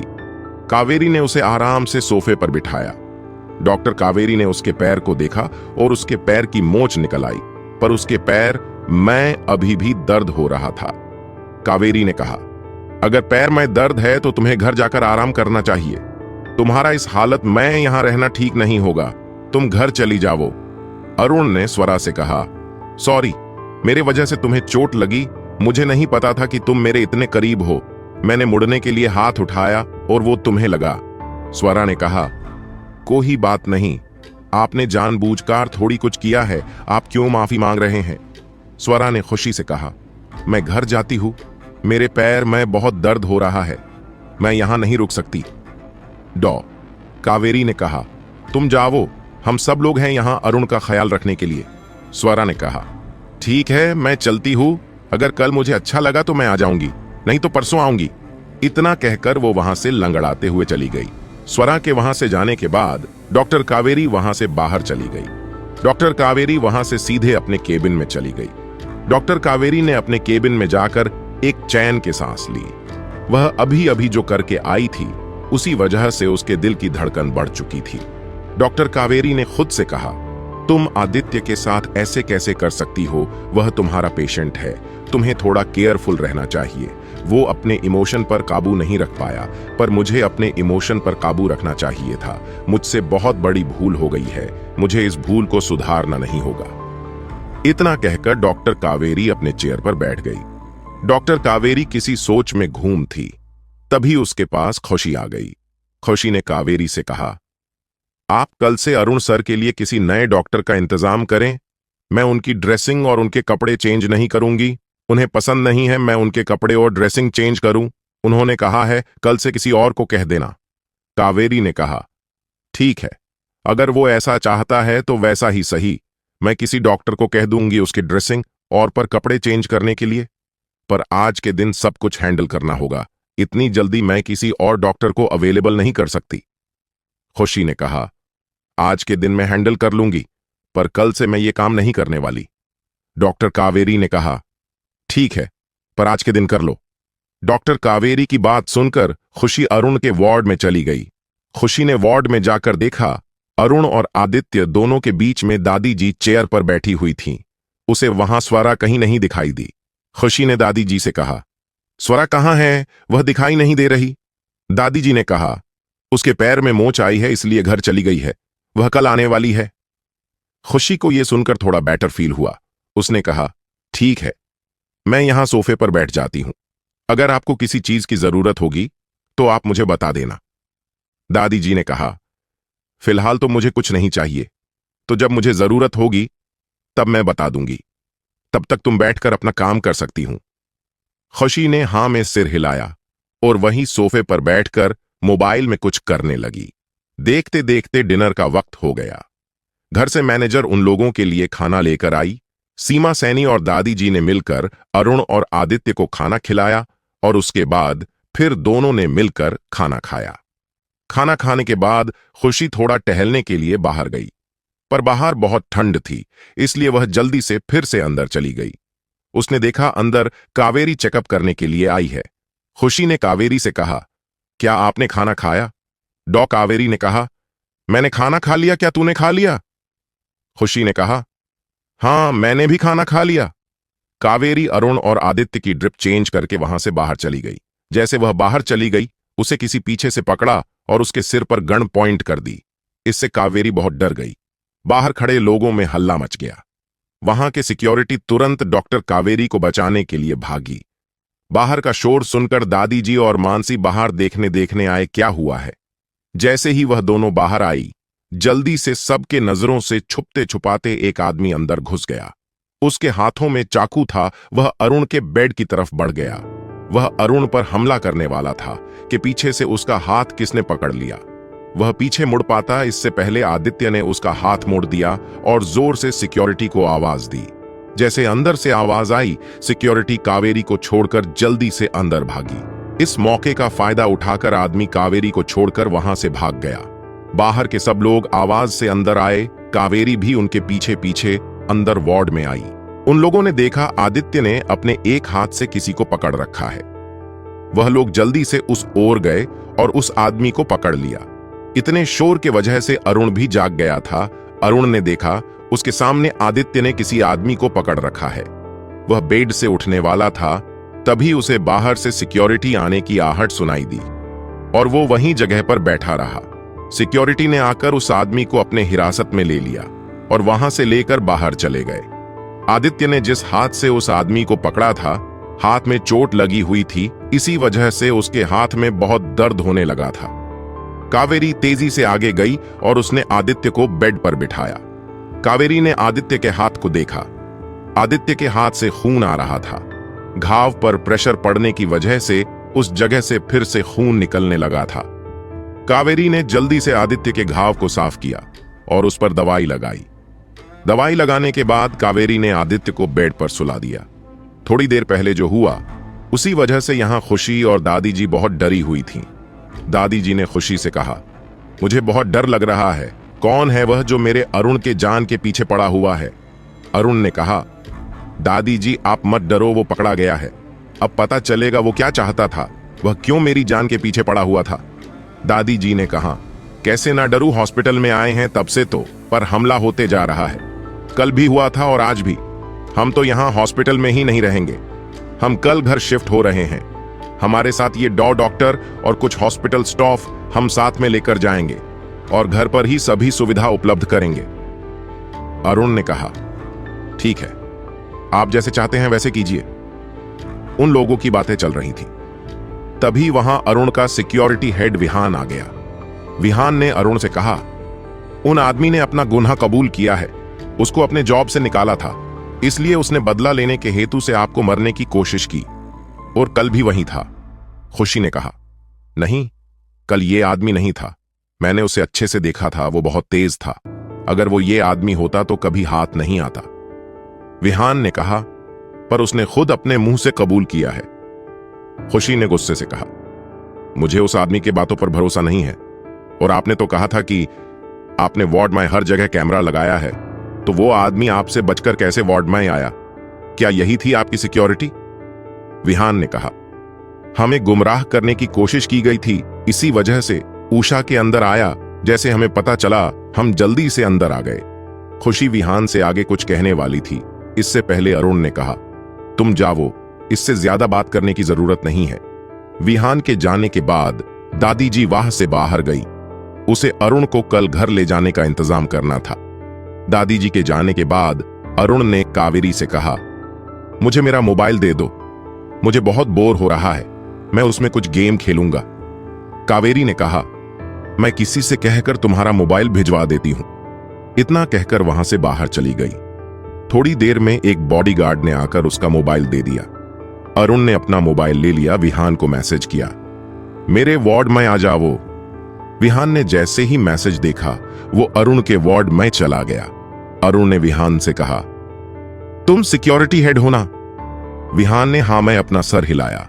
अरुण ने कहा, ये मेरा मोबाइल लो और चार्जिंग पर लगा लो। विहान ने अरुण के हाथ से मोबाइल लिया, चार्ज पर लगाने लगा। जैसे उसने मोबाइल चार्ज पर लगाया, मोबाइल का डिस्प्ले ऑन हो गया। डिस्प्ले पर एक मैसेज लिखा हुआ था, जो भी हुआ है और जो कैसे हुआ है, मुझे उन सब के बारे में डिटेल चाहिए। तुम्हारे पास बस आधा घंटा है, आधे घंटे में मुझे पता करके मैसेज भेजो। विहान ने वह मैसेज पढ़ लिया और अरुण की तरफ देखा। अरुण ने उसे इशारों से हाँ में जवाब दिया। विहान ने जल्दी से वह मैसेज डिलीट कर दिया और मोबाइल चार्ज पर लगा दिया और वहां से बाहर चला गया। पूरे आधे घंटे के बाद अरुण ने खुशी से कहा, मुझे मेरा मोबाइल चार्जिंग से निकाल कर दो। खुशी सोफे से उठी और उसने मोबाइल निकालकर अरुण को दे दिया। अरुण ने मोबाइल ले लिया। उसने देखा आधा घंटा पूरा होने ही वाला था। तभी अरुण के मोबाइल पर एक मैसेज पड़ा। अरुण ने वो मैसेज खोलकर देखा।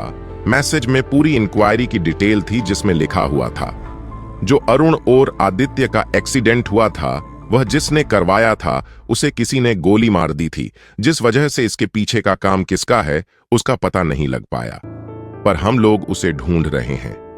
कल जो आपके ऊपर हमला करने की कोशिश की थी, वो शख्स अभी तक पकड़ा नहीं गया। कल का और आज का दोनों शख्स अलग है। मिस खुशी की बात सच है, मैंने खुद पता करवाया है। अरुण ने कहा, जल्दी से जल्दी पता करने की कोशिश करो, उसके पीछे कौन है, और मेरी जान बचाने के लिए तुम्हारा शुक्रिया। विहान ने कहा, आपको मेरा शुक्रिया अदा करने की जरूरत नहीं है, मुझे इसी काम के लिए रखा गया है कि मैं आपकी जान की हिफाजत करूं। अरुण ने कहा, मुझे भी पता है, पर तब तुमने जो सिचुएशन को हैंडल किया उसके लिए मैं तुम्हारा शुक्रिया अदा करता हूं। इसी बात पर भी तुम्हारा पेमेंट बढ़ाने वाला हूं। विहान ने कहा, मेरी पेमेंट बढ़ाने के लिए आपका शुक्रिया। मैं हमेशा आशा है आपको यह कहानी पसंद आई होगी। अगर आपको हमारी कहानियां पसंद आती हैं तो कृपया हमारे चैनल को सब्सक्राइब करें और बेल आइकन को दबाएं ताकि आप हमारी नई कहानियों के बारे में जान सकें।